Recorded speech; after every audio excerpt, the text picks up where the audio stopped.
Setpi, my dear friend Dr. Sushant, Anoop G, മറ്റ് settee business, ഓരോരുത്തരുടെയും പേരെടുത്ത് പറയുന്നില്ല. കാരണം സ്റ്റോൺ 21 ഒരുപാട് ഫ്രണ്ട്സ് എനിക്കുണ്ട്. അപ്പൊ എല്ലാവരുടെയും പേരെടുത്ത് പറയണമെങ്കിൽ സമയം പോകും. മാത്രമല്ല, രാത്രി ഏറെ വൈകിയിരിക്കുന്നു. ഞാൻ എന്റെ മുമ്പിൽ ഇതാ സ്റ്റോപ്പ് വാച്ച് എല്ലാം ഓൺ ചെയ്ത് വെച്ചിട്ടുണ്ട്. 1 മണിക്കൂറാണ് എനിക്ക് അനുവദിച്ചിട്ടുള്ള സമയമെങ്കിൽ കൂടിയും അതിനു മുൻപ് എങ്ങനെ നിർത്താം എന്നതാണ് ഞാനിവിടെ എന്റെ മുമ്പിൽ ഒരു ടാർഗറ്റ് അയച്ചിരിക്കുന്നത്.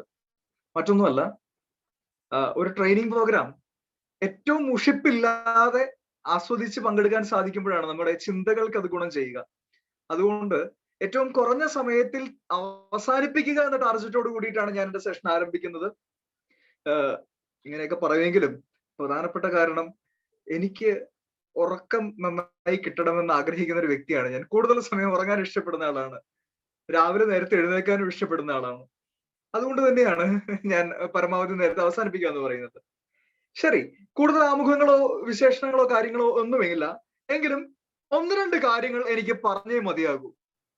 ഒന്നാമതായി, ഈ പാതിരാത്രിയിൽ പത്രസമയത്ത് ഈ ട്രെയിനിങ് അറ്റൻഡ് ചെയ്യാൻ വന്നിരിക്കുന്ന 63ഓളം ആളുകളെയാണ് ഇവിടെ എനിക്ക് പാർട്ടിസിപ്പന്റ് ലിസ്റ്റിൽ കാണാൻ സാധിക്കുക. തീർച്ചയായും അഭിനന്ദനങ്ങൾ. 2 കാര്യങ്ങൾ കൊണ്ടാണ് അഭിനന്ദനങ്ങൾ. ഒന്ന്, ട്രെയിനിങ്ങിനോടുള്ള പാഷൻ കൊണ്ട് വന്നിരിക്കുന്നു. 2, നമ്മുടെ ഓർഗനൈസേഷൻ, നമ്മുടെ സോൺ ഒരു പ്രോഗ്രാം കണ്ടക്ട് ചെയ്യുമ്പോൾ അതിൽ പാർട്ടിസിപ്പൻസ് കുറയാൻ പാടില്ല എന്നുള്ള ഒരു മനോവികാരം കൂടി ഇതിന്റെ പിന്നിൽ ഉണ്ടാകും. തീർച്ചയായും അഭിനന്ദിക്കാതിരിക്കാൻ യാതൊരു നിർവാഹവുമില്ല. Congratulations to all of U.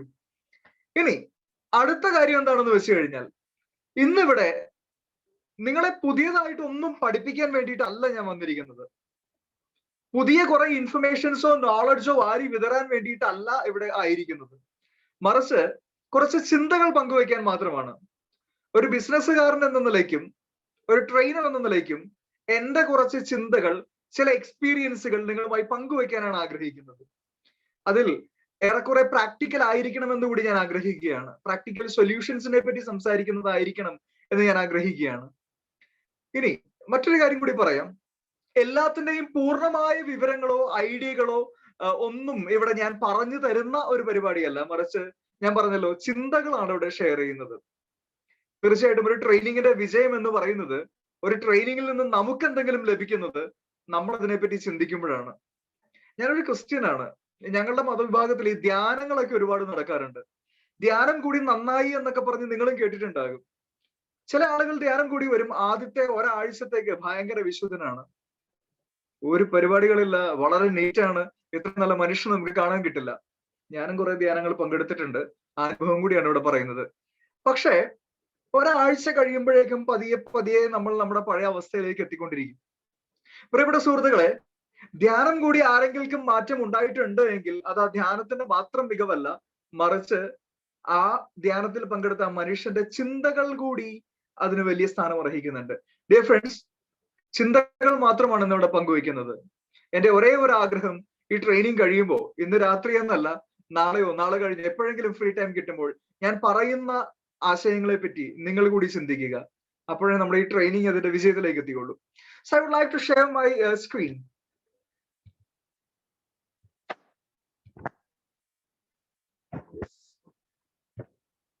Hope it is visible.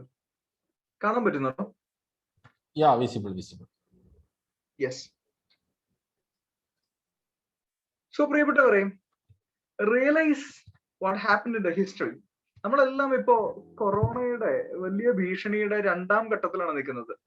ആദ്യ ഘട്ടം വന്നു പോയപ്പോ ഇത്രയുമല്ലേ ഉള്ളൂ എന്ന രീതിയിൽ നമ്മൾ അതിനെ അങ്ങ് മറികടന്നു. വീണ്ടും ആഘോഷത്തിന്റെയും, ഇന്നിവിടെ സെഷൻ ആരംഭിക്കുന്നതിന് മുമ്പുള്ള ഫ്രീ ടൈമിൽ നമ്മൾ ആഘോഷങ്ങളുടെ കാര്യങ്ങളൊക്കെ സംസാരിക്കുകയായിരുന്നു. ഇന്ന് എങ്ങനെ ആയിരിക്കേണ്ട ദിവസമായിരുന്നു.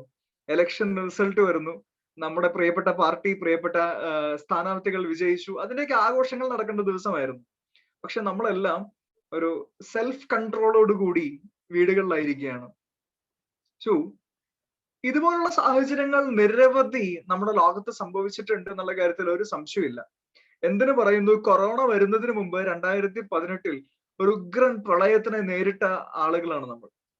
അത് പക്ഷേ നമ്മളിപ്പോ കമ്പയർ ചെയ്യുമ്പോൾ ചെറിയ താൽക്കാലികമായിരുന്നു, നഷ്ടങ്ങൾ ഉണ്ടാക്കിയിട്ടുണ്ടെങ്കിലും ഒരു ചെറിയ കാലത്തേക്കായിരുന്നു. പക്ഷേ ഇനി നമുക്ക് കൊറോണയുടെ ഒപ്പം ജീവിച്ചേ മതിയാകൂ.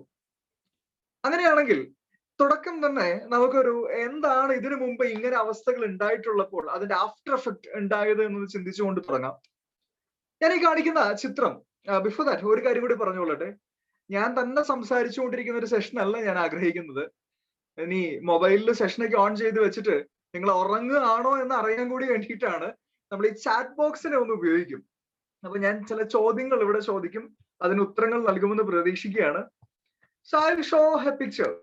ഞാനൊരു പടം കാണിക്കുകയാണ്. ഇതെന്താണ് സംഭവം തിരിച്ചറിയാൻ സാധിക്കുന്നുണ്ടെങ്കിൽ ചാറ്റ് ബോക്സിൽ നിങ്ങൾക്ക് ഇതിന്റെ ഉത്തരം എഴുതാം. Okay, so tell me what is this? എന്താണ് ഇത് എന്ന് എന്തെങ്കിലും ഐഡിയ കിട്ടുന്നുണ്ടെങ്കിൽ നിങ്ങൾക്ക് ചാറ്റ് ബോക്സിൽ എഴുതാം. അവസാനമായി വന്നു കിടക്കുന്ന ഒരു മെസ്സേജ് IBM ഡെവലപ്പേഴ്സിൽ നിന്നാണ്.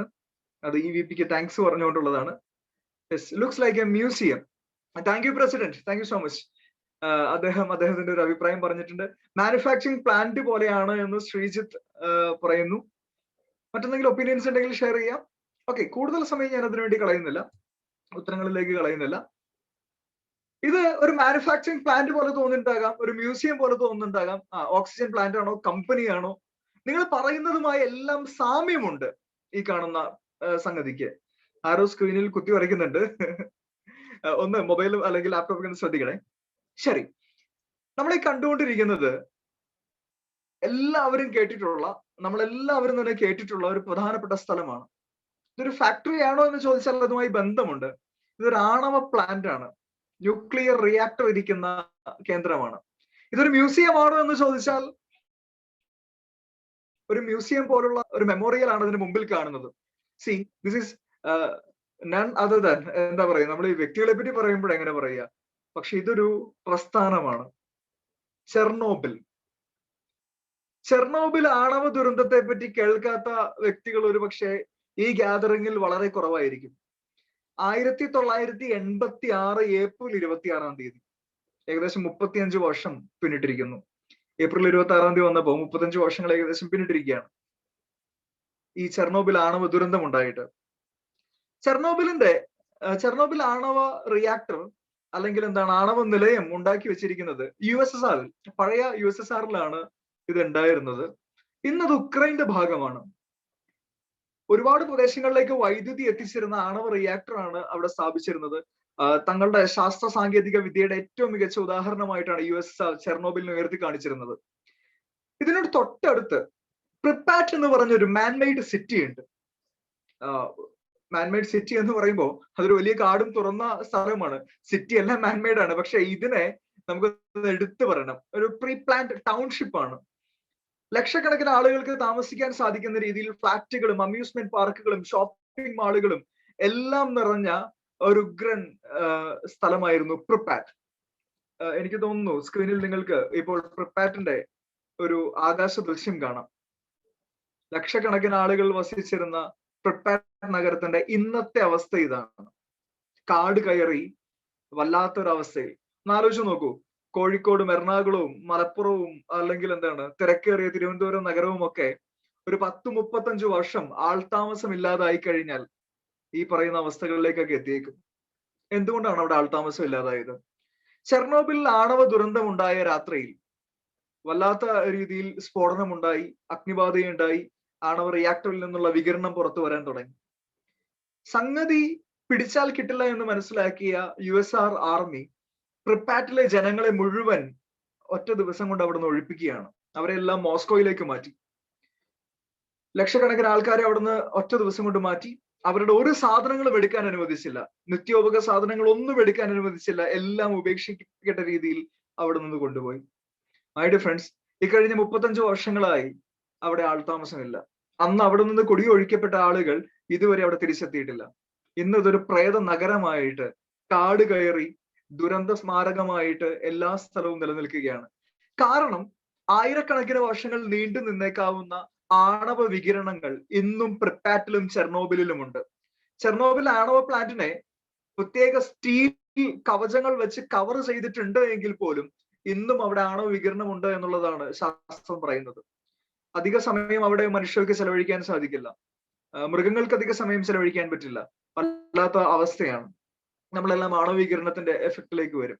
അന്നത്തെ അപകടത്തിൽ ഏകദേശം 50,000-ഓളം ആളുകളാണ് ആ ദിവസങ്ങളിലും തുടർന്ന് അസുഖങ്ങളുമായി ക്യാൻസർ പോലുള്ള അസുഖങ്ങൾ ബാധിച്ച് മരിച്ചത് എന്നാണ് പറയുന്നത്.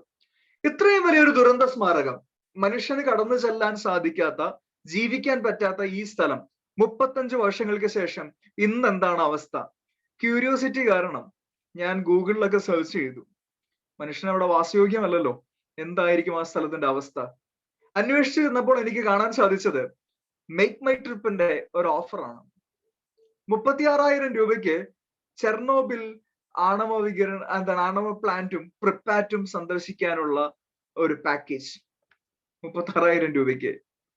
പിന്നീട് അങ്ങോട്ട് നോക്കുമ്പോൾ നിരവധി വെബ്സൈറ്റുകളിൽ ഇത്തരം ഓഫേഴ്സ് ആണ് കിടക്കുന്നത്. മൈ ഡിയർ ഫ്രണ്ട്സ്, 35 വർഷങ്ങൾക്ക് ഇപ്പുറം ഉക്രൈൻ ഗവൺമെന്റ് മനുഷ്യവാസയോഗ്യമല്ലാത്ത ആ സ്ഥലത്തിനെ ഒരു ടൂറിസം പ്ലേസ് ആക്കി മാറ്റിയിരിക്കുകയാണ്. ഏതാനും ചില മണിക്കൂറുകൾ മാത്രം ആളുകളെ അതിനകത്തേക്ക് കടത്തിവിട്ട് എല്ലാവിധ പരിശോധനകളും എല്ലാവിധ മുൻകരുതലുകളും എടുത്തുകൊണ്ട് ഈ പ്രേത നഗരത്തെ കാണിച്ചുകൊണ്ട് അവിടെ നിന്ന് ഉക്രൈൻ ഗവൺമെന്റ് വരുമാനം ഉണ്ടാക്കുന്നു. നമുക്ക് കാണാം, അതിന്റെ ടൂറിസം ദൃശ്യങ്ങൾ കാണാൻ സാധിക്കും.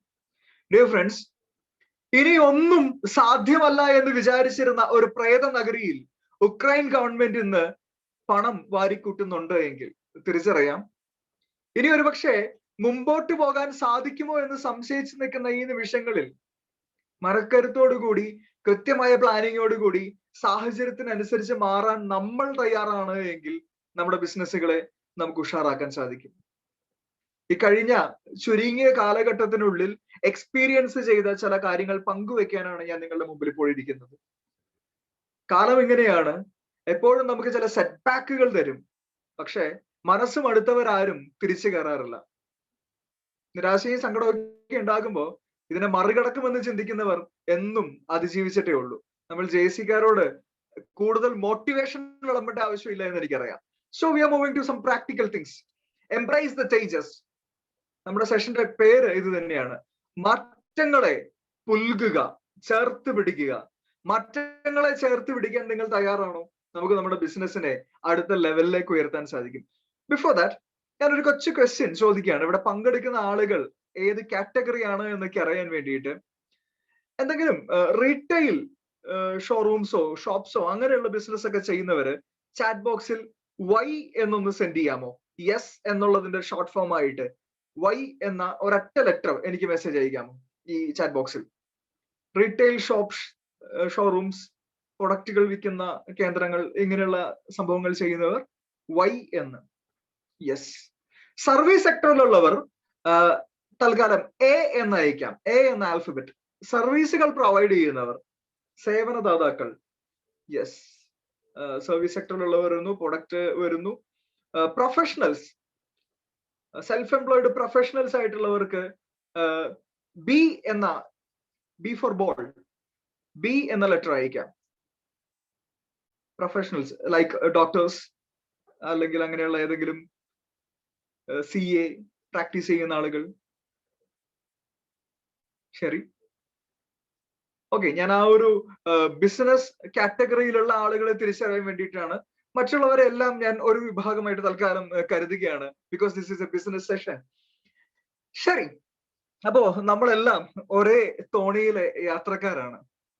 നമ്മളെല്ലാം എക്സ്പീരിയൻസ് ചെയ്തിട്ടുള്ള പല കാര്യങ്ങളുണ്ട്. ഞാനിവിടെ കുറച്ച് എന്റെ ചിന്തകൾ നിങ്ങളുമായി പങ്കുവെക്കാൻ ആഗ്രഹിക്കുകയാണ്. Embrace the changes. മാറ്റങ്ങൾ ഉണ്ടായി കഴിഞ്ഞപ്പോ നമ്മൾ സ്വീകരിച്ച ചില നയങ്ങളുണ്ട്. ആദ്യത്തെ ചിത്രത്തിൽ കാണാം സോഷ്യൽ ഡിസ്റ്റൻസിങ്ങിന്റെ ക്ലാസിക് എക്സാമ്പിൾ. ഇത് എന്താണ്, മാസ്ക് നിർബന്ധമാക്കുന്നതിന് മുമ്പുള്ള ചിത്രമാണ് കേട്ടോ, ആരും തെറ്റിദ്ധരിക്കണ്ട. അന്ധകാലത്തെ ചിത്രമാണിത് എടുത്തു വെച്ചത്, സോഷ്യൽ ഡിസ്റ്റൻസിങ് ഒക്കെ തുടങ്ങിയ സമയത്ത്. ദെൻ നമ്മൾ മാസ്കിലേക്ക് മാറി. ശേഷം എന്താണ്, വ്യാപാര കേന്ദ്രങ്ങളിൽ സോഷ്യൽ ഡിസ്റ്റൻസിങ്. ഇത് ഒരു റേഷൻ കടയിലെ കഴിഞ്ഞ ലോക്ക്ഡൌൺ കാലത്ത് വൈറലായ ചിത്രമാണ്. റേഷൻ കടയിൽ അരി വിതരണം ചെയ്യുന്ന റേഷൻ കടക്കാരൻ സോഷ്യൽ ഡിസ്റ്റൻസിങ് പാലിച്ചുകൊണ്ട്. ഇങ്ങനെ മാറ്റങ്ങളെ നമ്മൾ സ്വീകരിക്കാൻ തുടങ്ങി. ഇപ്പൊ ഇതാ ഒരു മാസ്കിനപ്പുറത്ത് ഡബിൾ മാസ്ക് എന്ന് പറയുന്ന രീതിയിലേക്ക് നമ്മൾ മാറിക്കൊണ്ടിരിക്കുന്നു. മാറ്റങ്ങൾ നിർബന്ധമായും സ്വീകരിക്കേണ്ട ഒരു ഘട്ടത്തിലാണ് നമ്മൾ ഓരോരുത്തരും. ഡബിൾ മാസ്കിൽ എത്തി നിൽക്കുന്നു. ബസ്സിലും മറ്റു സ്ഥലങ്ങളിലും അല്ലെങ്കിൽ പബ്ലിക് ട്രാൻസ്പോർട്ടേഷൻസിൽ ചില നിയന്ത്രണങ്ങൾ പാലിക്കേണ്ടി വരുന്നു. മൊത്തത്തിൽ ലൈഫ് 2 വർഷം മുൻപത്തേതിനേക്കാൾ ഒരുപാട്, അല്ലെങ്കിൽ 1.5 വർഷം മുമ്പത്തേതിനേക്കാൾ വളരെയധികം മാറ്റങ്ങൾ വന്നു കഴിഞ്ഞിരുന്നു. നമ്മൾ അത്തരം മാറ്റങ്ങളൊക്കെ പുൽകി കഴിഞ്ഞു, എംബ്രൈസ് ചെയ്ത് കഴിഞ്ഞു. ഇനി ബിസിനസ്സിൽ എന്ത് മാറ്റങ്ങളാണ് നമ്മൾ കൊണ്ടുവന്നിട്ടുള്ളത് അല്ലെങ്കിൽ കൊണ്ടുവരേണ്ടത്? ഇത്തരത്തിലുള്ള ചിന്തകളിലേക്കൊക്കെ നമ്മൾ കടക്കുന്നു. ഇത് മറ്റൊരു മാറ്റം. ചില വിവാഹ ചടങ്ങുകളില് ഇപ്പൊ മാസ്ക് പരസ്പരം അണിയിക്കുന്ന ചടങ്ങുകൾ വരെ ഉണ്ടെന്നാണ് പറയപ്പെടുന്നത്. അതിന്റെ ഒരു ചിത്രമാണ് ഇവിടെ കാണുന്നത്. കേക്ക് കട്ടിങ്ങും മധുരം പങ്കുവെക്കലും മാലയിടലും ഒക്കെ നമ്മൾ കണ്ടിട്ടുണ്ട്. ഇത് പരസ്പരം മാസ്ക് അണിയിക്കുന്ന ചടങ്ങാണ്. പോരാത്തതിന് ഒരേ കളറിലുള്ള ഒരേ ഫാഷനിലുള്ള മാസ്കുകൾ ധരിച്ചുകൊണ്ട് ഇവന്റുകൾ ഭംഗിയാക്കുന്നു. ഇത്തരത്തിലുള്ള രംഗങ്ങളൊക്കെ നമ്മൾ ഈ കൊറോണ കാലഘട്ടത്തിൽ കണ്ടുവന്നിട്ടുണ്ട്. മാറ്റങ്ങളെ ആഘോഷമാക്കുകയാണ്.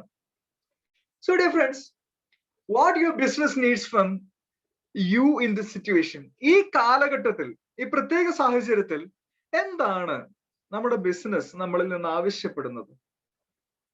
എന്തൊക്കെയായിരിക്കും? ചാറ്റ് ബോക്സിൽ എനിക്ക് കുറച്ച് നിങ്ങളുടെ ചിന്തകളൊന്ന് പങ്കുവെക്കാമോ?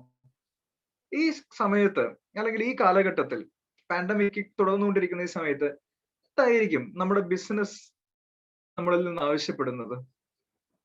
ഒന്ന് നിങ്ങളുടെ അഭിപ്രായങ്ങൾ പങ്കുവെക്കാമോ? എന്റെ അഭിപ്രായങ്ങൾ മാത്രമല്ലല്ലോ, ഇതൊരു കളക്റ്റീവ് ആയിട്ടുള്ള പരിപാടിയാണ്. New ideologies super. ഒരുപക്ഷെ ഞാൻ പറയുന്നതിനേക്കാൾ മനോഹരമായ ആശയങ്ങൾ ചാറ്റ് ബോക്സിൽ എത്തിയേക്കും. അതുകൊണ്ട് കോൺട്രിബ്യൂട്ട് യുവർ ഐഡിയാസ്. പുതിയ ചിന്താഗതികൾ ആവശ്യമുണ്ട്. Local medicals manufacturers, very good. Online, yes, online സങ്കേതങ്ങൾ ഉപയോഗിക്കുക എന്നതായിരിക്കാം. ഓക്കെ, കുറെ അഭിപ്രായങ്ങൾ വരുന്നുണ്ട്. ഞാൻ നിങ്ങൾക്ക് നൽകിയിരുന്ന വാക്ക് എന്ന് പറയുന്നത് digital marketing and finding prospects. Super. As A company which is dealing with digital marketing, എന്റെ താഴെ കാണുന്ന സീ ചേഞ്ച് മദ്രാസ് എന്ന പേരിലുള്ള കമ്പനി അതേ പരിപാടിയാണ് ചെയ്യുന്നത്. Thank you Harikishore for mentioning that. Then more creative actions and cost reduction, definitely. ഈ പറയുന്ന ആശയങ്ങളെല്ലാം വളരെ കറക്റ്റ് ആണ്. Change with current situation.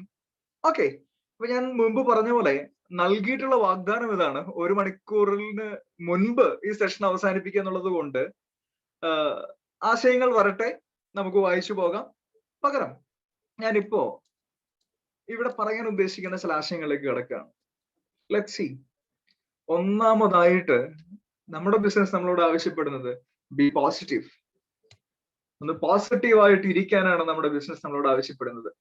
പക്ഷേ കോവിഡ് പോസിറ്റീവായിട്ടിരിക്കാനല്ല പറയുന്നത് എന്ന കാര്യം പ്രത്യേകം ഓർമ്മിപ്പിക്കുകയാണ്.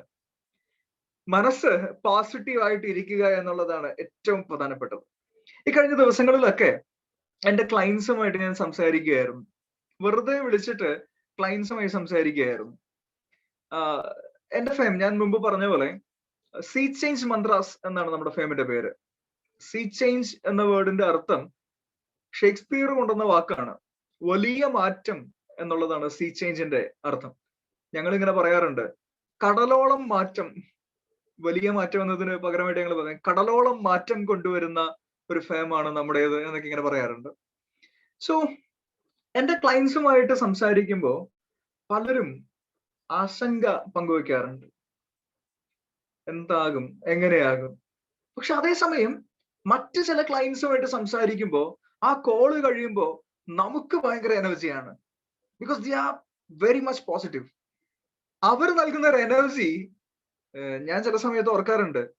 നമ്മൾ വലിയ ട്രെയിനറാണ്, മോട്ടിവേഷണൽ സ്പീക്കറാണ് എന്നൊക്കെ പറഞ്ഞിരിക്കും. പക്ഷെ ചില ബിസിനസ്സുകാരുടെ സംസാരം കേട്ട് കഴിയുമ്പോൾ നമ്മൾ എത്രയധികം മോട്ടിവേറ്റഡ് ആകാറുണ്ട് എന്നുള്ളത് വല്ലാത്ത ഒരു ചിന്തയാണ്. അതേസമയം മറ്റൊരു വശത്ത് വളരെ ഡൗൺ ആയിട്ട് ചിന്തിക്കുന്ന ആളുകളുമുണ്ട്. സോ ഡിയർ ഫ്രണ്ട്സ്, ശുഭാപ്തി വിശ്വാസത്തോടു കൂടി പോസിറ്റീവായി മുമ്പോട്ട് പോകാൻ തീരുമാനിക്കുന്ന ഒരു മനസ്സിന് മാത്രമേ പുതിയ ചിന്തകളെ ബിസിനസ്സിലേക്ക് കൊണ്ടുവരാൻ സാധിക്കൂ. പുതിയ തലങ്ങളിലേക്ക് ബിസിനസ്സിനെ ഉയർത്താൻ സാധിക്കൂ. പുതിയ സാധ്യതകളെ കണ്ടെത്താൻ സാധിക്കൂ. പോസിറ്റീവായിരിക്കുന്ന ഒരു മൈൻഡിന് സാധ്യതകളെ പറ്റി ചിന്തിക്കാൻ സാധിക്കും, സാധ്യതകളെ കണ്ടെത്താൻ സാധിക്കും. ആകുലപ്പെട്ട് ടെൻസ്ഡ് ആയിട്ടിരിക്കുന്ന ഒരു മൈൻഡിൽ പലപ്പോഴും നിലവിൽ മുൻപിലുള്ള പ്രശ്നങ്ങളെ പറ്റി മാത്രമേ ചിന്തിക്കാൻ സാധിക്കൂ, അല്ലെങ്കിൽ ആ പ്രശ്നങ്ങളുടെ സൊല്യൂഷൻസിനെ പറ്റി മാത്രമേ ചിന്തിക്കാൻ സാധിക്കൂ. പക്ഷെ ഒപ്റ്റിമിസ്റ്റിക് ആയി പോസിറ്റീവായി ഇരിക്കുന്ന ഒരു മൈൻഡിന് പുതിയ ആകാശങ്ങൾ തേടാനായിട്ട് സാധിക്കും. So dear friends, be positive. And what's next? Evaluate your business. ഒരു പക്ഷേ ഈ സമയം നമ്മുടെ ബിസിനസ് അല്പം ഡള്ളാകുന്ന സമയമായിരിക്കാം, നമുക്ക് കൂടുതൽ സമയം കിട്ടുന്ന സമയമായിരിക്കാം. So do this thing. Evaluate your business. കഴിഞ്ഞ വർഷം ലോക്ക്ഡൌണിന് മുൻപ് വരെ എന്തായിരുന്നു എന്റെ ബിസിനസിന്റെ സ്റ്റാറ്റസ്? അതിനുശേഷമുള്ള ഈ ഒരു വർഷം, ലോക്ക്ഡൌണിന് ശേഷമുള്ള ഈ ഒരു വർഷം എന്താണ് എന്റെ ബിസിനസിന്റെ അവസ്ഥ? എന്റെ അക്കൗണ്ട്സുകൾ കറക്റ്റ് ആണോ? എന്റെ എക്സ്പെൻസും എന്റെ ഇൻകവും എങ്ങനെയാണ്? എന്റെ ബിസിനസിന്റെ ഓപ്പർച്യൂണിറ്റീസ് എന്താണ്? അല്ലെങ്കിൽ എന്റെ ബിസിനസ്സിൽ ഞാൻ വരുത്തിയ മാറ്റങ്ങൾ എന്താണ്? വരുത്തേണ്ട മാറ്റങ്ങൾ എന്തൊക്കെയാണ്? എന്റെ എംപ്ലോയീസ് എങ്ങനെയുണ്ട്? ഇത്തരത്തിലുള്ള രീതിയിൽ വളരെ ഡീറ്റെയിൽ ആയിട്ടുള്ള ബിസിനസിനെ ഇവാലുവേറ്റ് ചെയ്യാനുള്ള ഒരു സമയമാണ് ഇത്തരം ഫ്രീ ടൈം എന്ന് പറയുന്നത്. അല്ലെങ്കിൽ ചെറിയ തളർച്ചകളും ചെറിയ സമയങ്ങളും ഒരുപാട് നമുക്ക് കിട്ടുന്ന അവസരത്തിൽ ഇവാലുവേറ്റ് യുവർ ബിസിനസ്.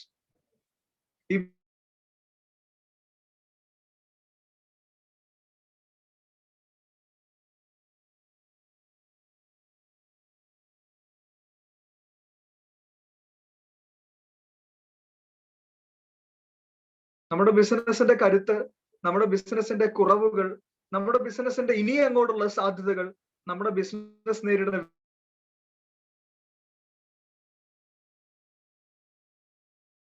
സാധ്യതകളെ കണ്ടെത്താനായിട്ട് ശ്രമിക്കുക. അല്ലെങ്കിൽ നിലവിലെ അവസ്ഥ ഞാൻ ഉണ്ടാക്കി വെച്ചിട്ടുണ്ടായിരുന്നു. That's all. പക്ഷേ ഇക്കഴിഞ്ഞ 2-3 വർഷങ്ങളായിട്ട് ഞാൻ മറ്റു ചില ബിസിനസ് മേഖലകളിലേക്ക് തിരികെയാണ് ഉണ്ടായത്. ഞങ്ങൾ 3 സുഹൃത്തുക്കൾ ചേർന്നിട്ട് സീ ചേഞ്ച് എന്ന കമ്പനി ഫോം ചെയ്തു. ഞങ്ങളുടെ പ്രധാനപ്പെട്ട സർവീസുകൾ എന്ന് പറയുന്നത്, ഞാൻ ട്രെയിനിങ് വിഭാഗം കൈകാര്യം ചെയ്യുന്നു, കോർപ്പറേറ്റ് ട്രെയിനിങ്സ് ഹാൻഡിൽ ചെയ്യുന്നു. അതോടൊപ്പം തന്നെ digital marketing, branding, E commerce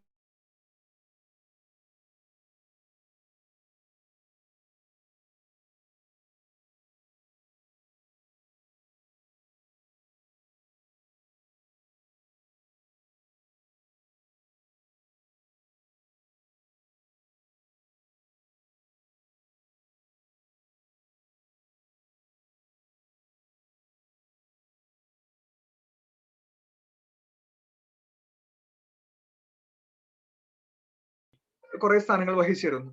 CML എന്ന് പറയുന്ന സംഘടനയുടെ സ്റ്റേറ്റ് ലെവലിൽ പ്രവർത്തിച്ചിരുന്നു. ഇങ്ങനെ നിരവധി സംഘടനകളിൽ നിറഞ്ഞാടി നിൽക്കുന്ന ഒരു വ്യക്തിയായിരുന്നു ഞാൻ.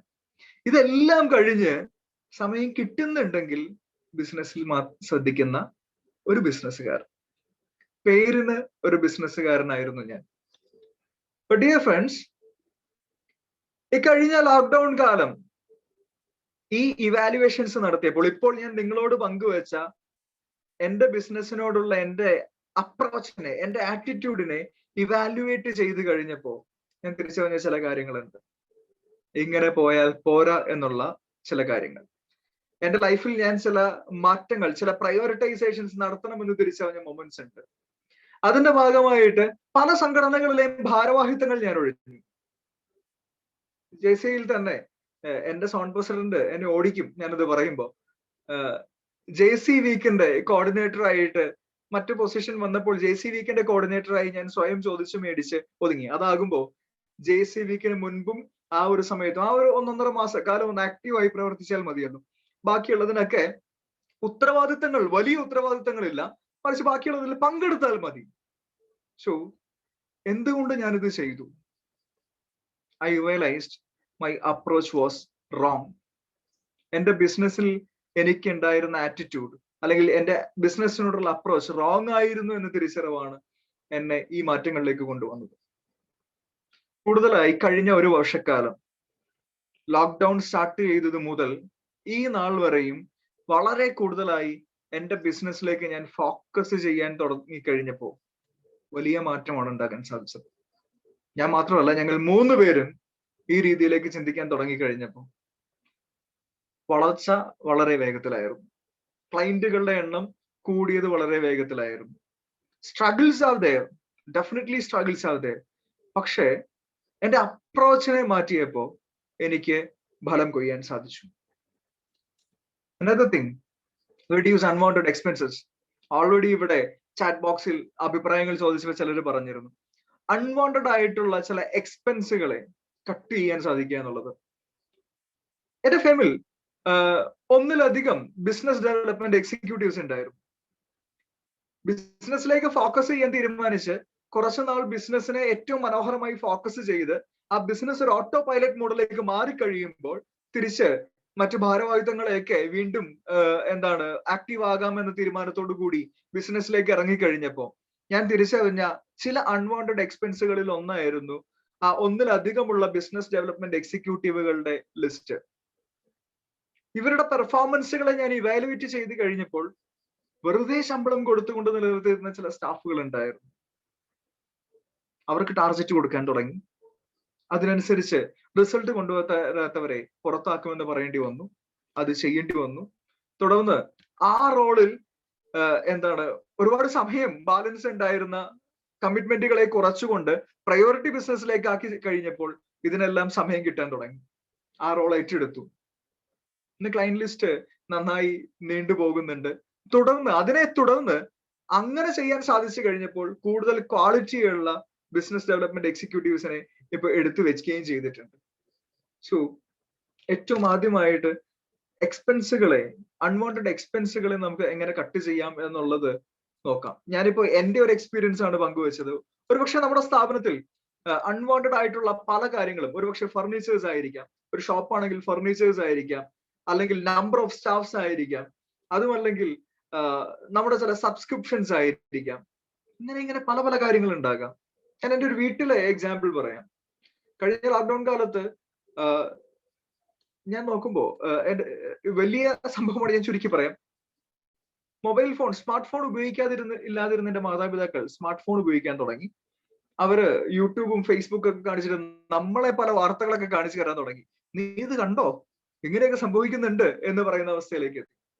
ഞാൻ ഏറ്റവും ആദ്യം ചെയ്തത് ന്യൂസ് പേപ്പർ കട്ട് ചെയ്യുകയാണ് ചെയ്തത്. കാരണം രാവിലെ എങ്ങനെ വന്നിരിക്കുന്നു അതേ ഫ്രഷ്നസോട് കൂടിയാണ് രാത്രിയിൽ ന്യൂസ് പേപ്പർ വീട്ടിൽ കണ്ടുകൊണ്ടിരുന്നത്. കുറച്ചു നാളത്തേക്ക് കട്ട് ചെയ്ത് നോക്കി ഒരു പരീക്ഷണ അടിസ്ഥാനത്തിൽ. ആർക്കും ഒരു പ്രശ്നവുമില്ല.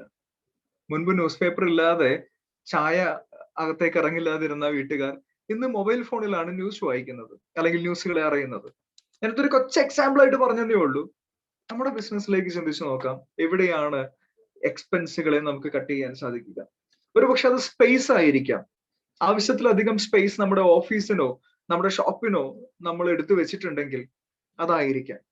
ചിന്തിച്ചു നോക്കാം. Then make plans for future and find opportunities.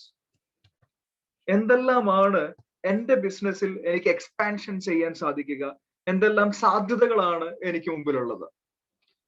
അതിനുമപ്പുറം എന്റെ ബിസിനസ്സിനോട് കൂട്ടിച്ചേർക്കാൻ പറ്റുന്ന മറ്റ് സർവീസുകൾ എന്തൊക്കെയാണ്, അല്ലെങ്കിൽ മറ്റു പ്രൊഡക്ട്സ് എന്തൊക്കെയാണ്. ഇത്തരം ചിന്തകൾ നമുക്ക് നടത്തി നോക്കാം. ഫോർ എക്സാമ്പിൾ, ഞാനിവിടെ ഒരു എക്സാമ്പിൾ ആയിട്ട് പറയുന്നത്, മുൻപ് ടിവിയിലും റോഡ് സൈഡിൽ ഫ്ലെക്സും കട്ടൗട്ടേഴ്സുമായിട്ട് ഞാൻ ഒരു ബ്രാൻഡ് കുറെ പരസ്യങ്ങൾ കണ്ടിട്ടുണ്ട്. Q7 എന്നാണ് അവരുടെ പേര്. Q7 thinners. ഈ പെയിന്റിങ്ങിനൊക്കെ ഉപയോഗിക്കുന്ന, അതുമായി ബന്ധപ്പെട്ട് ഉപയോഗിക്കുന്ന പ്രൊഡക്റ്റ് ആണ് തിന്നർ. നമുക്കെല്ലാം അറിയാമല്ലോ. ഞാൻ പലപ്പോഴും ചിന്തിച്ചിട്ട്, എന്തിനാണ് ഇവര് ഈ Q7 തിന്നേഴ്സ് ഇതുപോലെ പരസ്യം ചെയ്യുന്നത്? കാര്യം നമ്മൾ ആരും കടയിൽ ചെന്നിട്ട് ഒരു Q7 തിന്നർ തരൂ എന്ന് പറയുന്നില്ല. ബിക്കോസ് അത് കൂടുതലും പെയിന്റിങ്ങുമായി ബന്ധപ്പെട്ട, അല്ലെങ്കിൽ ആ മേഖലയുമായി ബന്ധപ്പെട്ട വർക്കേഴ്സ് ആണ് ഡയറക്ട്ലി ചെന്ന് മേടിക്കുക. അവിടെ അവരെ കൂടുതൽ ഇൻഫ്ലുവൻസ് ചെയ്യാൻ സാധിക്കുക ഷോപ്പ് കീപ്പറിനാണ്, കടക്കാർക്കാണ്. അപ്പൊ ഞാൻ ചിന്തിച്ചിട്ടുണ്ട്, ഇത്തരം വസ്തുക്കൾ ഇവർ ബ്രാൻഡിങ് നടത്തുന്നത് എന്തിനായിരിക്കും എന്നൊക്കെ ചിന്തിച്ചിട്ടുണ്ട്. പക്ഷേ ആ ബ്രാൻഡിനെ ഉപയോഗപ്പെടുത്തിക്കൊണ്ട്, ഓൾറെഡി രജിസ്റ്റേർഡ് ആയ Q7 എന്ന ബ്രാൻഡിനെ ഉപയോഗപ്പെടുത്തിക്കൊണ്ട് അവർ ഈ ലോക്ക്ഡൌൺ കാലത്ത് ഹാൻഡ് സാനിറ്റൈസേഴ്സ് പുറത്തിറക്കാൻ തുടങ്ങി. നമുക്ക് കാണാം, ഇന്ന് മെഡിക്കൽ സ്റ്റോറുകളിലും ഷോപ്പുകളിലും ഒക്കെ Q7 ഹാൻഡ് സാനിറ്റൈസേഴ്സ് നമ്മൾ ഉപയോഗിക്കുന്നുണ്ട്. സോ ഡിയർ ഫ്രണ്ട്സ്, നിലവിലുള്ള ബിസിനസ്സിനോട് കൂട്ടിച്ചേർത്ത ചില സർവീസുകൾ. എൻ്റെ ഒരു സുഹൃത്ത് മൂവാറ്റുപുഴയിൽ JCI മെമ്പറാണ്. അദ്ദേഹം ചെയ്തുകൊണ്ടിരിക്കുന്ന ബിസിനസ് എന്ന് പറയുന്നത് HR കൺസൾട്ടൻസിയാണ്.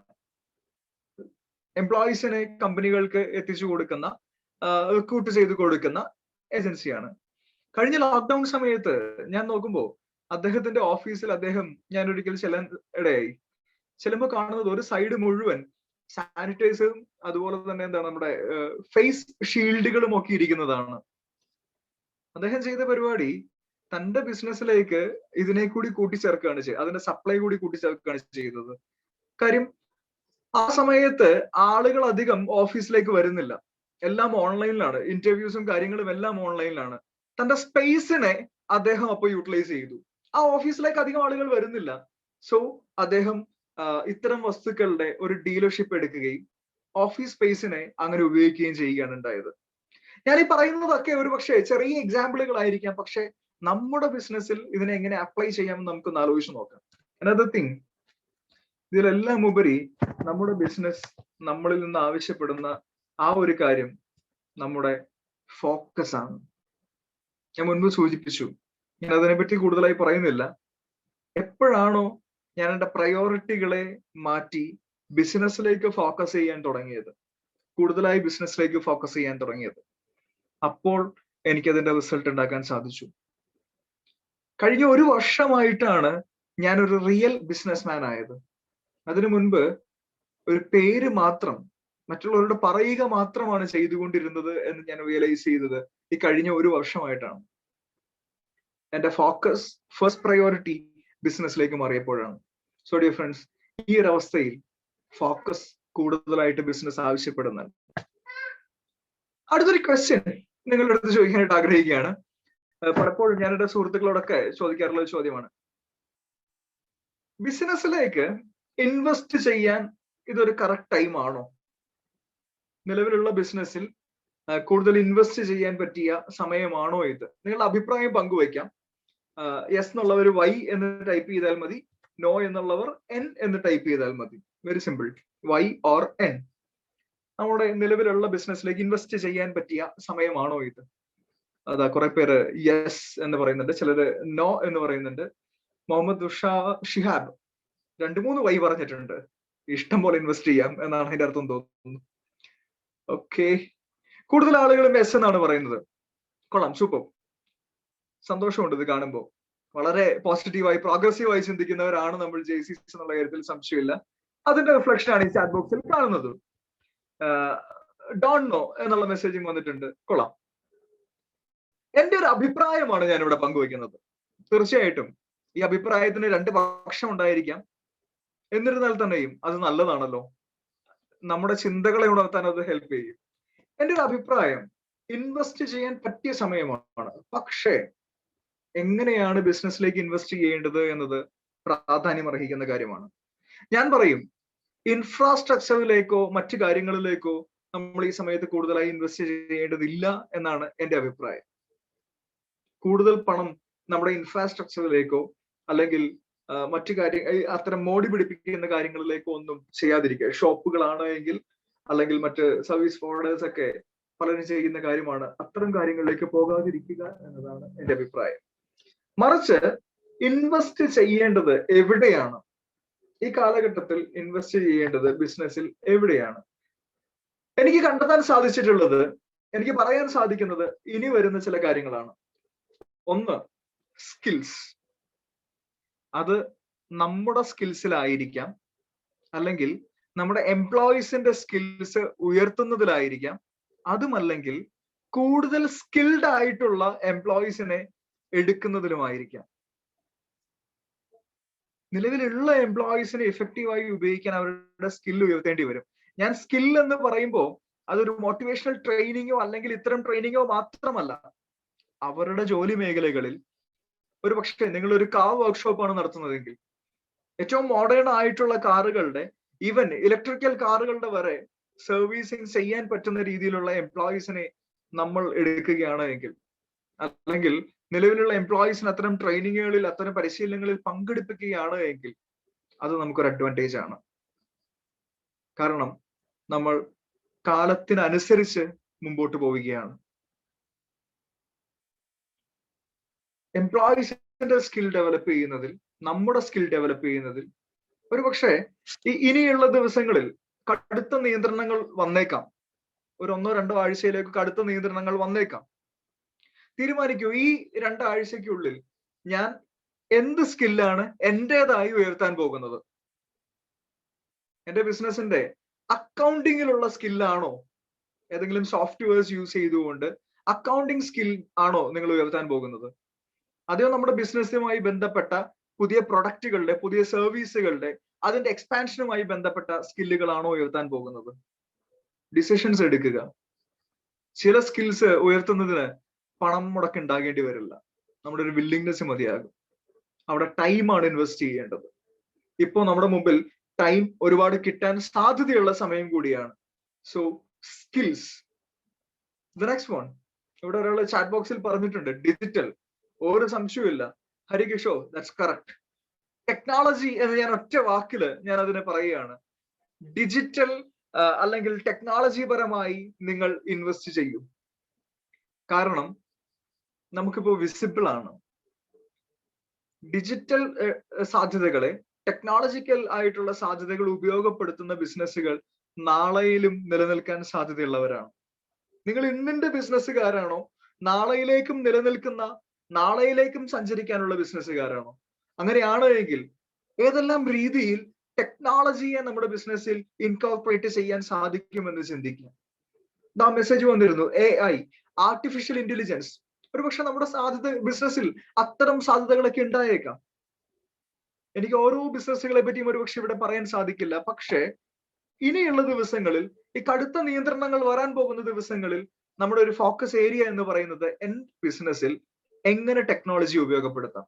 ഒരുപക്ഷെ ഒരു കൊച്ചു ഷോപ്പ് നടത്തുന്ന ആളാണെങ്കിൽ ഏറ്റവും ആദ്യമായി നമുക്ക് ചെയ്യാൻ പറ്റുന്ന ടെക്നോളജി ഇൻകോർപ്പറേഷൻ എന്ന് പറയുന്നത് അവിടെ ഒരു ഗൂഗിൾ പേയോ അല്ലെങ്കിൽ ഫോൺ പേയോ സൗകര്യം ഏർപ്പെടുത്തുന്നതായിരിക്കാം. ഏറ്റവും ചെറിയ എക്സാമ്പിളാണ് ഞാൻ പറയുന്നത്. ഏറ്റവും ചെറിയ എക്സാമ്പിൾ. ബിക്കോസ് ഇന്നത്തെ ജനസമൂഹം ആഗ്രഹിക്കുന്ന ചില കാര്യങ്ങളുണ്ട്. സേഫ്റ്റി, ക്വാളിറ്റി, ഈസിനെസ്, അല്ലെങ്കിൽ കുറെ കൂടി യൂസർ ഫ്രണ്ട്ലി ആയിട്ടുള്ള situations. I repeat, safety, quality and easiness, easy buying or easy access, ഇങ്ങനെയുള്ള കാര്യങ്ങൾ. മെസ്സേജ് വന്നിട്ടുണ്ട് ഓട്ടോമേറ്റഡ് ടു. ടെക്നോളജിയുടെ ഭാഗമാണ് ഓട്ടോമേഷൻ ഒക്കെ. തീർച്ചയായിട്ടും വലിയ സാധ്യതകളാണ്. ഡിയർ ഫ്രണ്ട്സ്, ഒരു UPI ID, ഒരു ഗൂഗിൾ പേയോ ഫോൺ പേയോ, ഞാൻ ഏറ്റവും ചെറിയ എക്സാമ്പിളിനെ പറ്റിയാണ് കേട്ടോ പറയുന്നത്, ഏറ്റവും ചെറിയ എക്സാമ്പിളിനെ പറ്റി. നമ്മുടെ ഷോപ്പിൽ, നമ്മുടെ സർവീസിൽ നമ്മൾ പുതുതായി ചേർത്ത് കഴിയുമ്പോൾ അത് എത്ര ഉപകാരപ്രദമാണ് നമ്മുടെ കസ്റ്റമേഴ്സിന്, നിലവിലുള്ളവർക്കും പുതിയതായി വരുന്ന കസ്റ്റമേഴ്സിനും. പുതുതായി കസ്റ്റമേഴ്സിനെ അട്രാക്ട് ചെയ്യാനുള്ള പോസിബിലിറ്റി കൂടിയുണ്ട്. ഇന്ന് പലപ്പോഴും എറണാകുളത്ത് ഞങ്ങൾക്കൊരു ഫ്ലാറ്റ് ഉണ്ട് അവിടെ. അപ്പൊ ഞങ്ങൾ പാർട്ട്നേഴ്സ് രാത്രി ഭക്ഷണം കഴിക്കാനൊക്കെ ആയിട്ട് ഇറങ്ങുന്ന സമയത്ത് ചില ദിവസങ്ങളിൽ പേഴ്സിൽ പൈസ ഒന്നും ഉണ്ടാവില്ല. കാര്യം എന്താണ്? ഇപ്പൊ ഈ ഫോണിലായി ശീലങ്ങൾ മുഴുവൻ, ഗൂഗിൾ പേയും ഫോൺ പേയും. ചിലപ്പോൾ പേഴ്സ് എടുക്കാൻ മറന്നു പോകും. ഞങ്ങൾ 2-3 പേരുണ്ടല്ലോ. അപ്പൊ ഇറങ്ങുമ്പോ മറ്റേ ആൾ എടുത്തിട്ടുണ്ടാകും എന്നുള്ള ഓർമ്മയിൽ ഞങ്ങളുടെ എക്സ്പെൻസുകളെല്ലാം ഞങ്ങൾ സ്പ്ലിറ്റ് വൈസ് എന്ന് പറയുന്ന ആപ്പിലാണ് ഇടുന്നത്. അപ്പോ ആ എക്സ്പെൻസുകളുടെ കാൽക്കുലേഷൻ ഒക്കെ കറക്റ്റ് ആയിട്ട് നടന്നോളും. അപ്പൊ ആര് പൈസ എടുത്താലും എല്ലാവർക്കും ഒരുപോലെയാണ്. പലപ്പോഴും പേഴ്സ് എടുക്കാൻ മറന്നു പോകും. അപ്പൊ ഞങ്ങൾ ആദ്യം നോക്കുന്നത് ഗൂഗിൾ പേ എടുക്കുന്ന റെസ്റ്റോറന്റ് ഏതാണ്, അങ്ങോട്ടാണ് പോവുക. So safety. ഈ കൊറോണ കാലഘട്ടത്തിൽ പണം കൈകൊണ്ട് ക്യാഷ് ഇടപാടുകൾ നടത്താതെ ഒരു QR കോഡ് സ്കാൻ ചെയ്ത് പണം അടയ്ക്കാൻ സാധിക്കുന്ന സൗകര്യം ഗൂഗിൾ പേ. ഓട്ടോമേഷനെ പറ്റി ഇവിടെ പറഞ്ഞതുകൊണ്ട് ഓട്ടോമാറ്റിക്കലി നമ്മുടെ ബിസിനസ്സിനെ ഹെൽപ്പ് ചെയ്യുന്ന കുറെ ഓട്ടോമേഷൻ ടെക്നോളജീസ് ഉണ്ട്. ഒരുപക്ഷെ അതിന്റെ ബിസിനസ്സുകാരൊക്കെ ഇവിടെ ഉണ്ടാകും. ചെറിയ എക്സാമ്പിളുകളാണ്. നമ്മുടെ എക്സ്പെൻസുകളെ റെഡ്യൂസ് ചെയ്യാൻ പറ്റുന്ന ചെറിയ എക്സാമ്പിളുകളാണ്. ഓട്ടോമാറ്റിക്കലി ലൈറ്റ്സ് ഓഫ് ആകുന്നു, ഓൺ ആകുന്നു, ഇത്തരം സംവിധാനങ്ങൾ. CCTV അതിന്റെ ഭാഗമാണ്, ഫിംഗർ പ്രിന്റ് അതിന്റെ ഭാഗമാണ്. അല്ലെങ്കിൽ കസ്റ്റമേഴ്സ് വരുമ്പോ അവർക്ക് കൈകൊണ്ട് തുറക്കാൻ അവസരമില്ലാതെ ഓട്ടോമാറ്റിക്കലി ഓപ്പൺ ആകുന്ന ഡോറുകൾ. ഇത്തരം സൗകര്യങ്ങളൊക്കെ ഇനിയുള്ള കാലഘട്ടത്തിൽ പ്രാധാന്യം അർഹിക്കുന്നുണ്ട്. പണ്ടത് ആർഭാടമായിരുന്നുവെങ്കിൽ, അല്ലെങ്കിൽ പോഷ് കാണിക്കുന്ന ഒരു മെത്തേഡ്സ് ആയിരുന്നുവെങ്കിൽ, ഞാൻ ഒരു ഷോപ്പിൽ കയറുമ്പോൾ ഓട്ടോമാറ്റിക്കലി ഡോർ തുറന്നു വരുന്നുണ്ടെങ്കിൽ എനിക്ക് അവിടെ സ്പർശിക്കേണ്ട ആവശ്യമില്ല. ഇനി ഇത്തരം കാര്യങ്ങൾ പോലും ആളുകൾ കൗണ്ട് ചെയ്യും, ശ്രദ്ധിക്കും. സോ എന്ത് ടെക്നോളജിയാണ് എന്റെ ബിസിനസ്സിലേക്ക് എനിക്ക് കൊണ്ടുവരാൻ സാധിക്കുക, അതെങ്ങനെയാണ് എന്റെ ബിസിനസ്സിനെ ഹെൽപ്പ് ചെയ്യുക, ഇങ്ങനെയുള്ള ചിന്തകളിലേക്ക് നമുക്ക് പോകാം. ഒരുപാട് വലിയ വലിയ എക്സാമ്പിളുകളിലേക്ക് ഞാൻ പോകുന്നില്ല, കൊച്ചു എക്സാമ്പിളിലേക്കാണ്. ചാറ്റ് ബോക്സിൽ ആമസോൺ ടെക്നോളജീസിനെ പറ്റി വന്നിട്ടുണ്ട്. ഓർഡർ ചെയ്ത് കഴിഞ്ഞാൽ ഒരു മനുഷ്യൻ പോലും തൊടാതെ ഡ്രോൺ സാധനങ്ങളെ നമ്മുടെ വീടിന്റെ മുറ്റത്ത് കൊണ്ടുവന്ന് വെക്കുന്ന രീതിയിൽ ടെക്നോളജി അവർ യൂസ് ചെയ്തു തുടങ്ങിയിരിക്കുന്നു.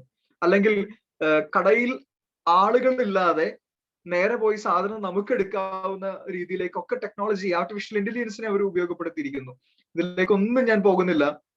നമുക്ക് പ്രാക്ടിക്കൽ ആയിട്ടുള്ള കൊച്ചു എക്സാമ്പിളുകൾ മാത്രമേ സംസാരിക്കുന്നുള്ളൂ. അതിനും അപ്പുറമുള്ളത് നമുക്ക് ചിന്തിക്കാം. ഇൻഷുറൻസ്, ഇൻവെസ്റ്റ്മെന്റിന്റെ ഭാഗമായി ഞാൻ ഇക്കാലത്ത് പറയും, ഇൻഷുറൻസ് ഈസ് ആൻ ഇൻവെസ്റ്റ്മെന്റ്. നമ്മുടെ ബിസിനസ്സിനെ ഡിസാസ്റ്ററിൽ നിന്നോ മറ്റു പ്രശ്നങ്ങളിൽ നിന്നോ ഒക്കെ രക്ഷിക്കുന്ന ഇൻഷുറൻസുകൾ അതൊരു ഇൻവെസ്റ്റ്മെന്റ് കൂടിയാണ്. ഒരു വെള്ളപ്പൊക്കം ഉണ്ടായപ്പോ നമ്മൾ അനുഭവിച്ചതാണ്. ഇൻഷുറൻസ് ഉള്ള ആളുകൾ എത്രത്തോളം ഗുണം ചെയ്തു അത് എന്ന് നമ്മൾ കണ്ടതാണ്. ഒരു ഇൻഷുറൻസ് ഉണ്ടായിരുന്നെങ്കിൽ എന്ന് ചിന്തിച്ച ചില ആളുകളെ നമ്മൾ കണ്ടിട്ടുണ്ട്. ഒരുപക്ഷെ നമുക്ക് ഈ എക്സ്പീരിയൻസുകൾ ഉണ്ടായേക്കാം. പക്ഷെ ഞാനിവിടെ കൂടുതലായി സ്ട്രെസ് ചെയ്യുന്നത് മെഡിക്കൽ ഇൻഷുറൻസ് ആണ്. നമ്മുടെ സ്റ്റാഫിന് മെഡിക്കൽ ഇൻഷുറൻസ് എടുത്താൽ എങ്ങനെ നമുക്ക് ഗുണം ചെയ്യും? ഒരു കൊച്ചു എക്സാമ്പിൾ പറയാം.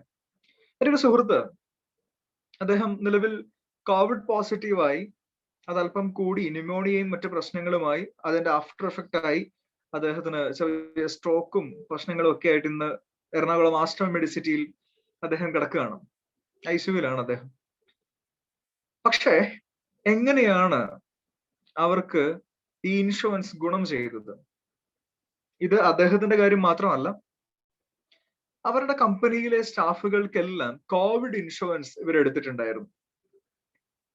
അപ്പോ കുറച്ചധികം പേരുണ്ട്, അവർക്കെല്ലാം ഇൻഷുറൻസ് എടുത്തിട്ടുണ്ട്.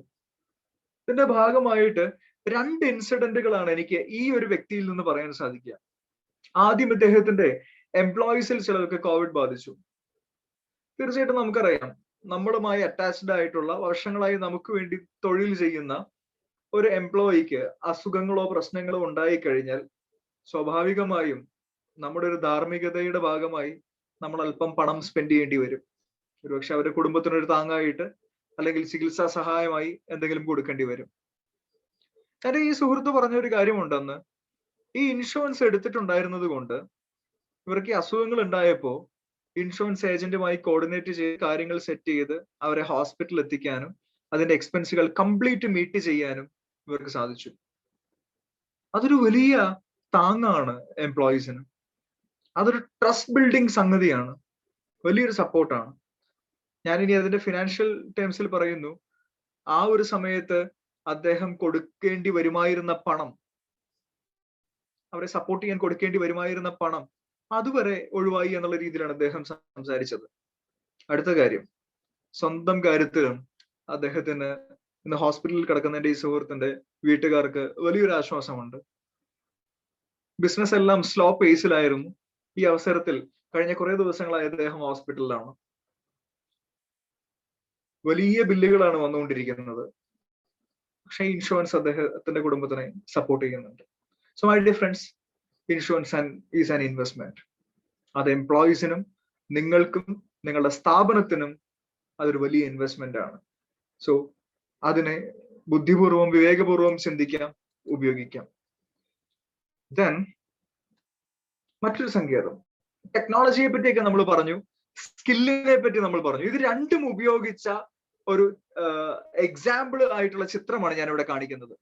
എന്താ സംഗതി എന്ന്, അല്ലെങ്കിൽ എന്താണ് ഈ സംഭവം എന്ന് ആർക്കെങ്കിലും പറയാൻ സാധിക്കുമോ? ആരാണ്? അൺമ്യൂട്ട് ചെയ്തിട്ട് പറയാം. ചാറ്റ് ബോക്സിൽ വലിയ കഥയൊക്കെ എഴുതാൻ സമയം എടുക്കുമല്ലോ. ഇതെന്താണ് സംഗതി എന്ന്? ഓക്കെ, ആരെയും time management, definitely it's A part of time management. സംഗതി വേഗം പറയാം. കോയമ്പത്തൂരിലുള്ള KPR മിൽ, നൂലിന്റെയും ത്രെഡ്സ് അങ്ങനെയുള്ള സംഗതികളുടെയൊക്കെ മില്ലാണ് KPR മിൽ. അവിടെ വളരെ നീട്ടത്തിലുള്ള, നമ്മൾ ഈ ചിത്രത്തിൽ കാണുന്ന പോലെ വളരെ നീട്ടത്തിലുള്ള മെഷീനറിയാണുള്ളത്. അത് നൂലിങ്ങനെ വലിഞ്ഞ് അതിന്റെ റോളാകുന്നതും പ്രോസസ്സിംഗ് നടക്കുന്നതുമായ മില്ലാണ്. ഇവർക്ക് ഏകദേശം 15 മിനിറ്റ് എടുക്കും ഒരു സ്റ്റാഫിന് ഒരു സൈഡിൽ നിന്ന് മറ്റേ സൈഡ് വരെ ചെക്ക് ചെയ്യുന്നതിന് 15 മിനിറ്റ് ആണ് എടുക്കുക. അപ്പോ ആയിരക്കണക്കിന് സ്റ്റാഫുകൾ വർക്ക് ചെയ്യുന്ന വലിയ ഹ്യൂജ് മില്ലാണിത്. ഇവരുടെ ജോലി ചെയ്തു തീർക്കാനായിട്ട് സമയമെടുക്കുമായിരുന്നു. അങ്ങനെ ഇരുന്നപ്പോ അവിടുത്തെ ഒരു എംപ്ലോയി തമാശ രീതിയിൽ മീറ്റിംഗിൽ പറഞ്ഞു, സോ ഇത്രയും സമയം എടുക്കുന്നുണ്ട്, അതുകൊണ്ട് ഈ നൂല് പൊട്ടിപ്പോകുന്നതോ മറ്റു കാര്യങ്ങളൊക്കെ കണ്ടുപിടിക്കാൻ ഉണ്ടാകുന്ന പ്രശ്നം ഇതാണ്. പ്രശ്നങ്ങളെ പറ്റി സംസാരിച്ചപ്പോ റീസൺ പറഞ്ഞതാണ്. എന്താണ് സൊല്യൂഷൻ എന്ന് മാനേജ്മെന്റ് ചോദിച്ചു. എംപ്ലോയി തമാശ രീതിയിൽ പറഞ്ഞു, സാർ കാലിൽ വല്ലോ ചക്ര ഷൂ ഉണ്ടെങ്കിൽ, റോളർ സ്കേറ്റർ ഉണ്ടെങ്കിൽ ഞങ്ങൾക്ക് ഓടി നടന്ന് ചെയ്യാൻ പറ്റും എന്ന് തമാശ രൂപേണ പറഞ്ഞു. സംഗതി കാര്യമായി എടുത്തു. അധികം താമസിച്ചില്ല. റോളർ സ്കേറ്റിംഗ് കോച്ചിനെ, ട്രെയിനറിനെ മില്ലിൽ അപ്പോയിന്റ് ചെയ്തു. ഓരോ സെക്ഷനിലെ സ്റ്റാഫിനും, ഹോസ്റ്റലിലാണ് അവിടുത്തെ കൂടുതൽ വനിതാ സ്റ്റാഫുകളാണ്, ഇവർക്ക് വൈകുന്നേരങ്ങളിൽ പരിശീലനം കൊടുക്കാൻ തുടങ്ങി. തുടർന്ന് മില്ലിൽ ഒരു സെക്ഷൻ എംപ്ലോയീസിനെ റോളർ സ്കേറ്റിംഗ് ഷൂസ് ധരിപ്പിച്ചുകൊണ്ട് ജോലിക്ക് ഇറക്കി. 15 മിനിറ്റ് കൊണ്ട് ചെയ്തിരുന്ന ടാസ്കുകൾ 7.5 മിനിറ്റ് കൊണ്ട് തീർക്കുന്ന രീതിയിലേക്ക്, അല്ലെങ്കിൽ 7 മിനിറ്റ് കൊണ്ട് തീർക്കുന്ന രീതിയിലേക്ക് KPR മില്ലിലെ സ്റ്റാഫുകളുടെ വേഗത കൂടാൻ തുടങ്ങി. ഇന്ന് കോയമ്പത്തൂരിലെ KPR മിൽ ഗൂഗിൾ ചെയ്ത് നോക്കിയാൽ നിങ്ങൾക്ക് കാണാൻ സാധിക്കും. ഏറ്റവും അധികം അവിടുത്തെ ആയിരക്കണക്കിന് എംപ്ലോയീസ് റോളർ സ്കേറ്റിംഗ് ഷൂസ് ധരിച്ചുകൊണ്ടാണ് അവിടെ പ്രൊഡക്ഷനിൽ ഏർപ്പെട്ടുകൊണ്ടിരിക്കുന്നത്. മുൻപത്തേതിനേക്കാൾ ഇരട്ടിയിലധികം പ്രൊഡക്ഷൻ പോസിബിൾ ആവുകയും ചെയ്യുന്നു. So skill and technology. I repeat the two words, skill and technology. ടെക്നോളജിയുടെ ഭാഗമായിട്ട് ഇതാ മറ്റു ചില എക്സാമ്പിളുകൾ. ഒരുപക്ഷെ നമ്മുടെ പ്രൊഡക്റ്റുകളെയും സർവീസുകളെയും ഈ കാലഘട്ടത്തിൽ ഏറ്റവും മനോഹരമായി ഉപയോഗപ്പെടുത്താൻ അല്ലെങ്കിൽ വിൽക്കാൻ, സെല്ല് ചെയ്യാൻ സാധിക്കുന്ന പ്ലാറ്റ്ഫോമുകളാണ് ഫ്ലിപ്കാർട്ട്, ആമസോൺ, ഇന്ത്യ മാർട്ട്, ഇങ്ങനെയുള്ള ചില വെബ്സൈറ്റുകൾ. ഒരുപക്ഷെ നമ്മളൊരു റീറ്റെയിൽ ഷോപ്പായിരിക്കാം നടത്തുന്നത്, മറ്റെല്ലാവരും വിൽക്കുന്ന അതേ സാധനങ്ങളായിരിക്കാം നമ്മൾ വിൽക്കുന്നത്. പക്ഷേ ഫ്ലിപ്കാർട്ടിലോ ആമസോണിലോ നമുക്കൊരു അക്കൗണ്ട് തുടങ്ങാം, ഫ്രീ ആയിട്ട് അക്കൗണ്ട് തുടങ്ങാം. അവിടെ മറ്റുള്ളവർ വിൽക്കുന്ന അതേ പ്രൊഡക്ട്സിന് നിങ്ങൾക്ക് വിൽക്കാം. വേണമെങ്കിൽ ഡിസ്കൗണ്ട് ഒന്നും കൊടുക്കണ്ട, അതേ വിലയ്ക്ക് തന്നെ ഇട്ടോളൂ. പക്ഷെ എന്താണ് ഗുണം? നമ്മുടെ ഷോപ്പിന് വിസിബിലിറ്റി കൂടുകയാണ്. ഈ പ്രൊഡക്റ്റുകളെ പറ്റി ഗൂഗിളിലോ ആമസോണിലോ ഫ്ലിപ്കാർട്ടിലോ സെർച്ച് ചെയ്യുമ്പോൾ നമ്മുടെ ഷോപ്പിനെ കൂടി അവിടെ കാണിക്കുകയാണ്. ചിലപ്പോൾ ഒരു സെയിൽ അവിടെ നടന്നിരിക്കാം. അത് എക്സ്ട്രാ കിട്ടുന്ന സെയിലാണ്, എക്സ്ട്രാ കിട്ടുന്ന വരുമാനമാണ്. സോ ഇത്തരം സാധ്യതകളെ നമ്മൾ ഉപയോഗിക്കുന്നുണ്ടോ? ഇന്ത്യ മാർട്ട് വളരെ വലിയ ക്വാണ്ടിറ്റിയിൽ നിങ്ങൾക്ക് വിൽക്കാൻ സാധിക്കുന്ന, ചില സർവീസുകളെ വിൽക്കാൻ സാധിക്കുന്ന വലിയ പ്ലാറ്റ്ഫോം. ഫ്രീലാൻസർ, ഞാൻ മുമ്പ് ചോദിച്ചല്ലോ എത്ര പേരുടെ ഫ്രീലാൻസേഴ്സ് ആയി വർക്ക് ചെയ്യുന്നുണ്ട് എന്ന്. ഇത് ഫ്രീലാൻസേഴ്സിന് മാത്രമല്ല മറ്റ് ബിസിനസ്സുകാർക്കും ഉപയോഗപ്പെടുന്നതാണ്. ഫ്രീലാൻസർ എന്ന് പറയുന്ന വെബ്സൈറ്റ് ലോകം മുഴുവനുള്ള ആളുകൾ അവരുടെ ജോലികൾ ചെയ്യാനായിട്ട്, വർക്കുകൾ ചെയ്തു തീർക്കാനായിട്ട് ഫ്രീലാൻസേഴ്സിനെ തിരയുന്ന ഒരു വെബ്സൈറ്റ് ആണ് ഫ്രീലാൻസർ. ഇതിൽ നമുക്ക് നമ്മുടെ വർക്കുകളെ ഫ്രീലാൻസ് ആയി ചെയ്യിപ്പിക്കാൻ സാധിക്കും. അതുപോലെ നമുക്ക് വർക്കുകൾ ഇങ്ങോട്ട് സ്വീകരിക്കാനും സാധിക്കുന്ന വെബ്സൈറ്റ് ആണ് ഫ്രീലാൻസർ. ഞാൻ കൊച്ചു എക്സാമ്പിളുകൾ കാണിച്ചിട്ടുള്ളൂ. നിരവധി മോഡലുകൾ, ഫേവറും ഇങ്ങനെയുള്ള സംഗതികളൊക്കെ നമുക്ക് അവൈലബിൾ ആണ്. വെറുതെ ഒന്ന് ഗൂഗിൾ ചെയ്താൽ മതിയാകും. അതവിടെ ആരോ പറഞ്ഞു, ഹരികിഷോർ പറഞ്ഞു കഴിഞ്ഞു. Many actually I M there. നമ്മുടെ ഹരികിഷോറിനെ കോൺടാക്ട് ചെയ്ത് കഴിഞ്ഞാൽ ഇതുപോലുള്ള നിരവധി സാധ്യതകൾ അദ്ദേഹം നമ്മളുമായി പങ്കുവയ്ക്കും. I think he's A techie, technological മേഖലയിൽ വർക്ക് ചെയ്യുന്ന അല്ലെങ്കിൽ ബിസിനസ് നടത്തുന്ന വ്യക്തിയാണെന്ന് ഞാൻ മനസ്സിലാക്കുകയാണ്. സാധ്യതകൾ അനവധിയാണ്. ഇനി ഇതിനൊക്കെ അപ്പുറം നമ്മൾ ഡെയിലി ഉപയോഗിക്കുന്ന ചില പ്ലാറ്റ്ഫോമുകളെ നമ്മുടെ ബിസിനസിന് വേണ്ടി നമ്മൾ ഉപയോഗിക്കുന്നുണ്ടോ? Social media. ഞാൻ വളരെ നിസ്സാരമായ ചില ചോദ്യങ്ങൾ ചോദിക്കുകയാണ്. ഫേസ്ബുക്കിൽ നിങ്ങളുടെ ബിസിനസിനോ സർവീസിനോ വേണ്ടിയിട്ട് ഒരു പേജ് ഉണ്ട് എങ്കിൽ ചാറ്റ് ബോക്സിൽ വൈ എന്നൊന്ന് അയക്കാമോ? ഫേസ്ബുക്കിൽ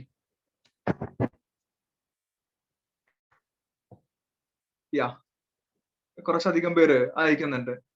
ഫേസ്ബുക്കിൽ നിങ്ങളുടെ പേഴ്സണൽ അല്ല, ബിസിനസിന്റെ പേരിൽ അല്ലെങ്കിൽ സർവീസിന് വേണ്ടിയിട്ട് പേജ് ഉള്ളവർ, കൊള്ളാം, സൂപ്പർ, സന്തോഷം. ഇൻസ്റ്റഗ്രാമിൽ നിങ്ങൾക്ക് നിങ്ങളുടെ ബിസിനസ് ID ഉണ്ട് എങ്കിൽ ഐ എന്ന് മെസ്സേജ് അയക്കാമോ? I. Yeah, I could see lot of eyes are there. കുറെ ഐകൾ വരുന്നുണ്ട്. പക്ഷേ കമ്പയർഡ് ടു ഫേസ്ബുക്ക് ഐ കുറവാണ്, ഇൻസ്റ്റഗ്രാം കുറവാണ്.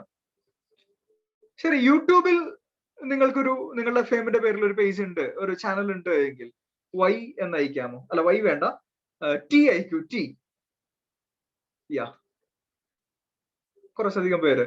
കഴിഞ്ഞ ലോക്ക്ഡൌൺ യൂട്യൂബിന്റെ കാലഘട്ടമായിരുന്നല്ലേ. ചക്ക കഴിഞ്ഞാൽ മലയാളികൾ ഏറ്റവും അധികം ഉപയോഗിച്ച സാധനം യൂട്യൂബ് ആണെന്നാണ് പറയുന്നത്. കൊള്ളാം, സൂപ്പർ. ശരി, നമ്മുടെ ബിസിനസിന്റെ പേരിൽ ഫേസ്ബുക്കിൽ ഒരു പേജ് തുടങ്ങാൻ എന്താണ് കോസ്റ്റ്? 0.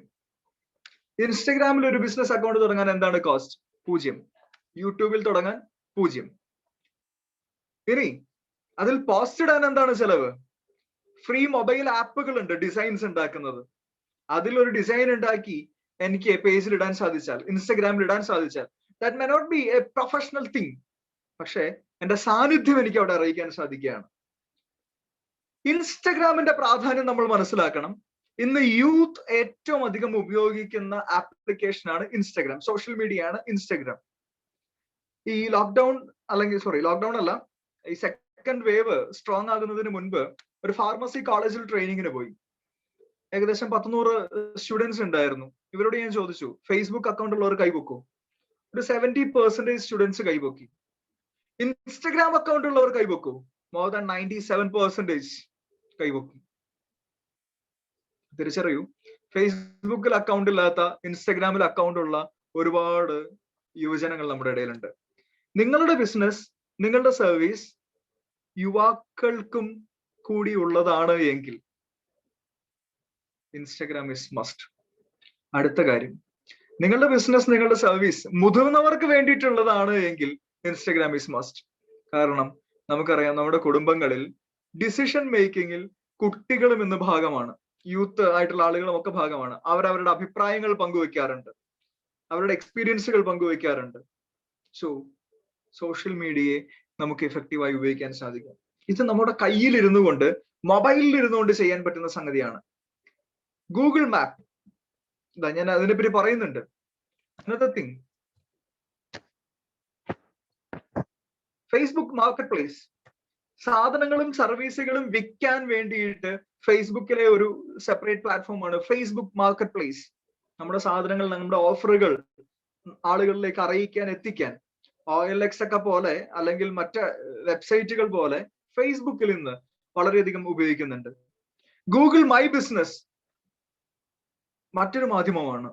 നമ്മുടെ ബിസിനസിനെ രജിസ്റ്റർ ചെയ്യാനും സംഗതികളെ സർവീസുകളെ, പ്രൊഡക്റ്റുകളെ പരിചയപ്പെടുത്താനും ഫ്രീ ഓഫ് കോസ്റ്റ്. ഇത്തരം പ്ലാറ്റ്ഫോമുകളിൽ, മാക്സിമം പ്ലാറ്റ്ഫോമുകളെ ഉപയോഗിച്ചാലുള്ള ഗുണം എന്താണ്? ഗൂഗിളിൽ ആ പ്രൊഡക്റ്റിനെയോ സർവീസിനെ പറ്റിയോ സെർച്ച് ചെയ്യുമ്പോൾ നിങ്ങളുടെ സ്ഥാപനത്തിന്റെ പേര് കൂടി ഉയർന്നു വരാനുള്ള സാധ്യത കൂടുതലാണ്. ഞാൻ ഏറ്റവും ചെറിയ കാര്യങ്ങളാണ് പറയുന്നത്. പക്ഷേ ഇതിനെയൊക്കെ പ്രൊഫഷണലായി ഉപയോഗിച്ചു കഴിഞ്ഞാൽ വലിയ റിസൾട്ട് ഉണ്ടാക്കാനും സാധിക്കും. അതിനാണ് ഞങ്ങളുടെ പോലുള്ള ഏജൻസികളും കമ്പനികളും ഒക്കെ പ്രവർത്തിക്കുന്നത്. നമ്മൾ പറഞ്ഞു വന്നത് ഇൻവെസ്റ്റ്മെന്റിന്റെ പാർട്ടായിട്ടാണ്. ഡിജിറ്റൽ ഇൻവെസ്റ്റ്മെന്റുകൾ വലിയ മാറ്റം ഉണ്ടാക്കാൻ സാധിക്കുന്ന കാര്യങ്ങൾ. റിയൽ എസ്റ്റേറ്റ് രംഗത്ത് പ്രവർത്തിക്കുന്നവർക്ക് നമ്മൾ ചെയ്തുകൊണ്ടിരിക്കുന്ന ഒരു മേഖലയാണ് റിയൽ എസ്റ്റേറ്റിൽ. ഫ്ലാറ്റുകളൊക്കെ വിൽക്കാനുള്ളവർക്ക് ക്വാളിറ്റി ലീഡ്സ് സോഷ്യൽ മീഡിയയും ഗൂഗിളും ഉപയോഗിച്ച് നമ്മൾ എടുത്തു കൊടുക്കുകയാണ്. എത്രയോ പണം ലാഭമാണ്. പഴയ ബ്രോക്കർ സിസ്റ്റത്തെ വെച്ച് നോക്കുമ്പോൾ എത്രയോ പണം ലാഭമാണ്. എനിക്ക് തോന്നുന്നു ഒരു ഫ്ലാറ്റ് അല്ലെങ്കിൽ ഒരു വീട് വിൽക്കുമ്പോൾ ഏറ്റവും കുറഞ്ഞ 3% കമ്മീഷൻ എന്ന് തോന്നുന്നു ഒരെണ്ണത്തിന്. പക്ഷേ അതിന്റെ അല്ലെങ്കിൽ ആ പണം ഉണ്ട് എങ്കിൽ ഒരു ബിൽഡിങ്ങിലെ ഫ്ലാറ്റ് മുഴുവൻ നമുക്ക് ലീഡ് എടുത്ത് വിൽക്കാൻ സാധിക്കുന്നുണ്ട്. ഇത്തരത്തിലുള്ള അവസരങ്ങളൊക്കെയാണ് നമ്മുടെ മുമ്പിലുള്ളത്. ലീഡ് ജനറേഷൻസ് ഒരുപാട് സാധ്യതകളുണ്ട്. ഞാൻ എല്ലാത്തിന്റെയും ചെറിയ ചില കഷ്ണങ്ങളെ ഇവിടെ ഇട്ടു പോകുന്നുള്ളൂ. നമുക്ക് തന്നെ ചിന്തിക്കാം, കണ്ടെത്താം. ദെൻ ഈ സംഗതി എന്താണ് എന്നൊന്നും ഞാൻ ചോദിക്കേണ്ട കാര്യമില്ല. നമുക്കെല്ലാം അറിയാം, നമ്മളെല്ലാം ഉപയോഗിക്കും. അടുത്തൊരു സംഗതി കൂടിയുണ്ട്. ഞാനൊരു കൊച്ചു എക്സാമ്പിൾ ചോദിക്കുകയാണ്. നമ്മൾ നമ്മുടെ കുട്ടികളൊക്കെ ആയിട്ട് ടൗണിലേക്കൊക്കെ ഇറങ്ങുകയാണ്. അപ്പോ ഒരു ബേക്കറിയിൽ കരിക്കിരിക്കുന്നു, കൊക്കക്കോള ഇരിക്കുന്നു. സ്വാഭാവികമായിട്ടും കുട്ടികൾ എന്തായിരിക്കാം ഇതിൽ ആവശ്യപ്പെടുന്നത്? കൊക്കക്കോളയാണോ കരിക്കാണോ? മുഹമ്മദ് ഷിഹാബ് പറയുന്നു കോക്കാണ്. ഡെഫിനറ്റ്ലി കരിക്ക് ആവശ്യപ്പെടുന്നവർ ഉണ്ടായിരിക്കാം കേട്ടോ. പൂർണ്ണമായി അങ്ങനെ അല്ല എന്നല്ല ഞാൻ പറയുന്നത്. പക്ഷെ ബഹുഭൂരിപക്ഷവും കൊക്കക്കോളയെ ചൂസ് ചെയ്യും.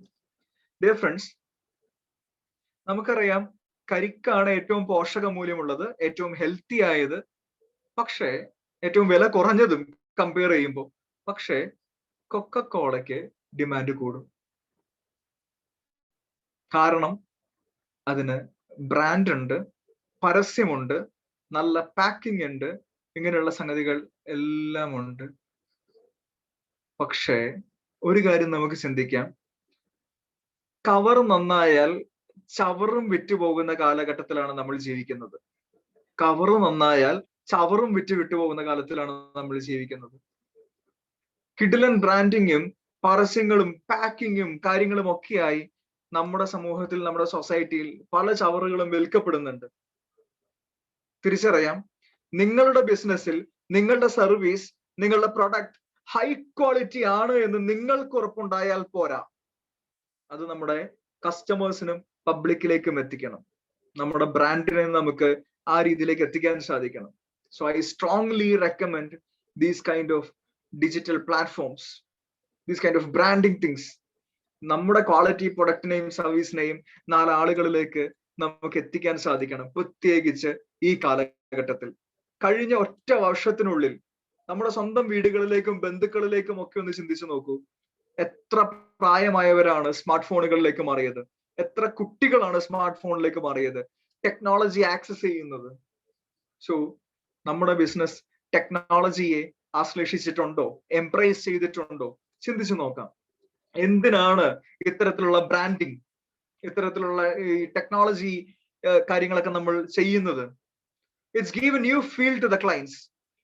എന്തൊക്കെയോ പുതുമകൾ നമ്മുടെ ക്ലയൻസിന് സമ്മാനിക്കും. നമ്മുടെ ക്ലയൻസിന് അല്ലെങ്കിൽ നമ്മുടെ കസ്റ്റമേഴ്സിന് ഒരു എക്സൈറ്റ്മെന്റ് കൊടുക്കും. ആഹാ, ഇത് കൊള്ളാലോ, ഇവര് ചേഞ്ച് ആയിട്ടുണ്ടല്ലോ, മാറ്റം ഉണ്ടാക്കിയിട്ടുണ്ടല്ലോ. മറ്റൊരു ചിന്ത ഉണ്ടാകും, ഫീൽസ് യു ഹാവ് എക്വിപ്ഡ്. ഇവര് സംഗതി കൊള്ളാം, അപ്ഡേഷൻസ് ഒക്കെ ഉണ്ട്, അല്ലെങ്കിൽ ഇവർക്ക് എല്ലാം ചെയ്യാൻ സാധിക്കും, ദേ ആർ സംതിങ് എന്നൊരു ഫീല് കൊടുക്കുകയാണ്.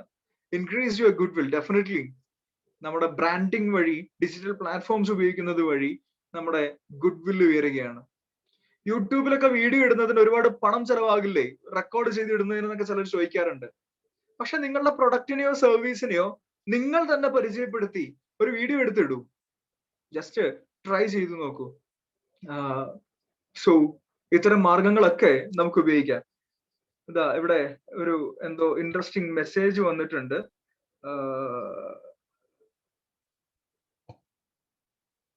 Slow is death and embrace the change fast as fast. Super. പതിയെ മാറാമെന്ന് വിചാരിച്ചിരുന്നാൽ അത് എന്താണ്, മരണത്തിന് തുല്യമാണ്.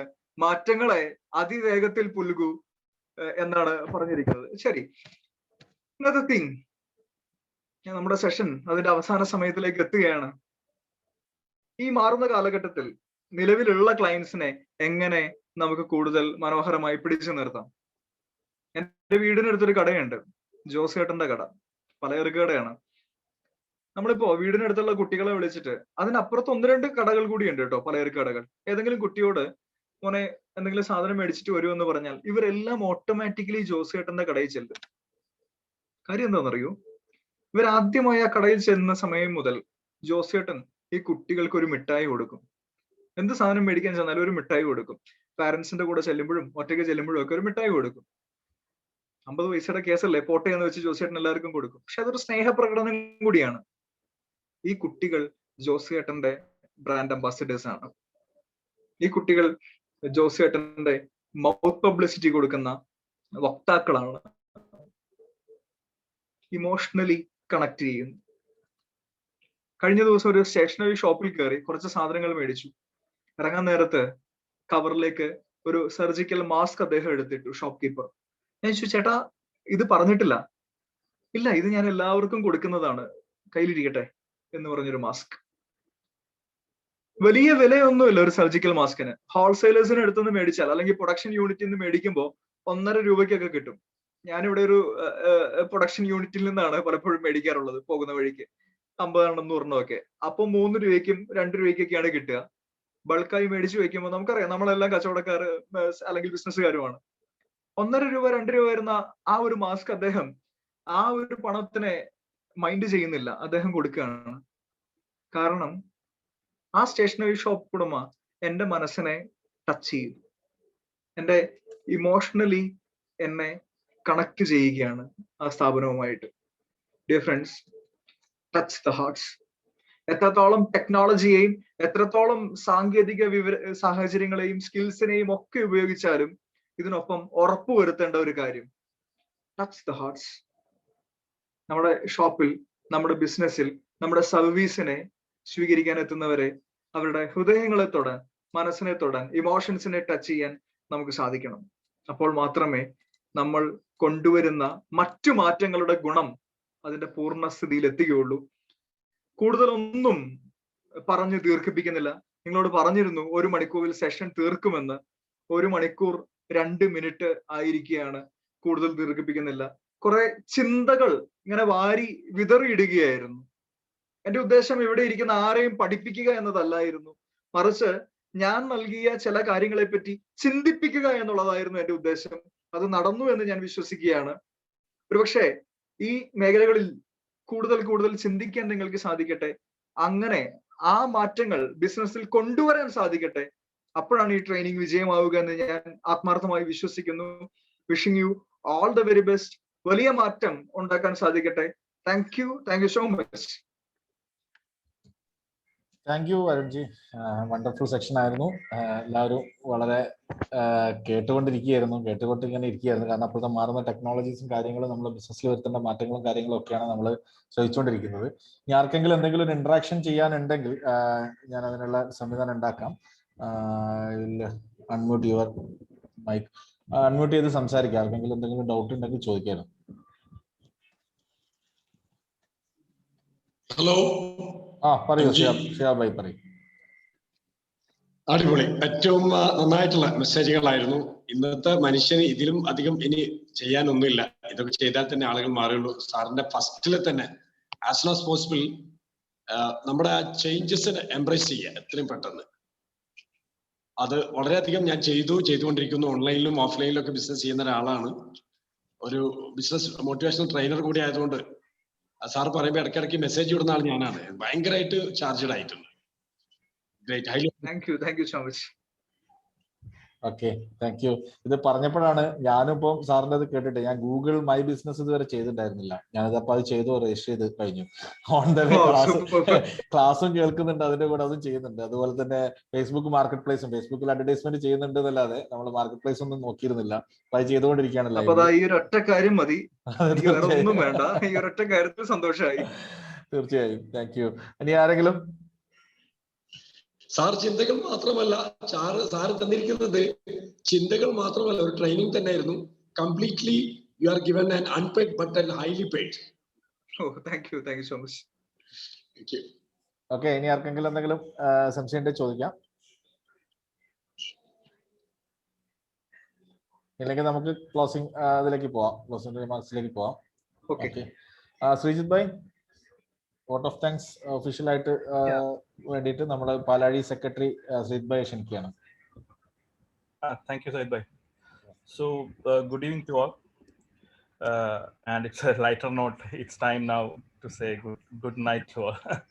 So, on behalf of JCA Palai, I would like to take this opportunity to place on record our heart thanks to our chairman, JC Senator Sajid.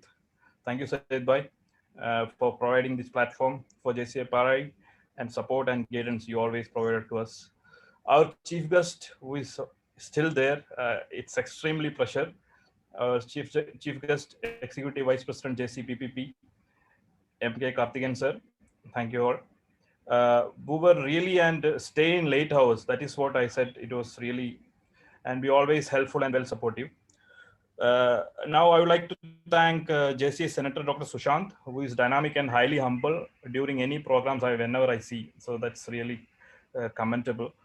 Also, I would like to thank Zone Vice President also, Jeff from JC Sofik, who is here with us. Training JC trainer, our heartful gratitude, JC trainer Arun Jos. You touched our hearts. Really, I wanted to say that because that's the feeling which we say, which we feel. So he was really instrumental, and I want to state that we are almost grateful to you, sir, for conducting these business trainings. It was well articulated. It was an online training, but it was really live and interactive session. So thanks for that. And also, I would like to thank Officer in Charge, JC Senator Anup Achudan. Thank you, Anup. You were the first person when I log in with Sajid Bhai. And President JC Hari Kishore, who is always our soul. He's our best guy in our match, if we take it as a cricket match or a football match. So he's our best guy. Thank you, Hari sir, and keep working like a JCA Parai every in the next level. And last not the least, all zonal officers present over here and all my JC mates, guests and others. Thank you all for your valuable time and efforts here. എല്ലാവർക്കും ഒരു നല്ല ശുഭരാത്രി ആശംസിക്കുന്നു. God bless India. Jai JCI, Jai Bharat. Good night all and take care. Thank you. Thank you, Sridh bhai. Thank you. ഈ നാളെ മറ്റൊരു അടിപൊളി programme ആയിട്ടാണ് നമ്മൾ വരുന്നത്. നാളെ രാത്രി 10 മണിക്ക് നമ്മുടെ national director business Jitarjit Singh sir പങ്കെടുക്കുന്ന ഒരു ചടങ്ങാണ്. നാളത്തെ മുഖ്യാതിഥി പുള്ളിയാണ്. അതുപോലെ തന്നെ റനീഷ് രവിയാണ് നമ്മുടെ ട്രെയിനർ, JC റനീഷ് രവി. നാളത്തെ സബ്ജക്ട് എവർഗ്രീനിങ് ഇൻ ബിസിനസ് ആണ്. ബിസിനസ്സുമായിട്ട് ബന്ധപ്പെട്ടുള്ള മറ്റൊരു സെഷനാണ്. നല്ല അടിപൊളി സെഷൻ ആയിരിക്കും നാളെ ഉണ്ടാവുക. അപ്പൊ എല്ലാവരും നാളെ 10 മണിക്ക് തന്നെ ജോയിൻ ചെയ്യണം എന്ന് കൂടി അഭ്യർത്ഥിക്കുകയാണ്.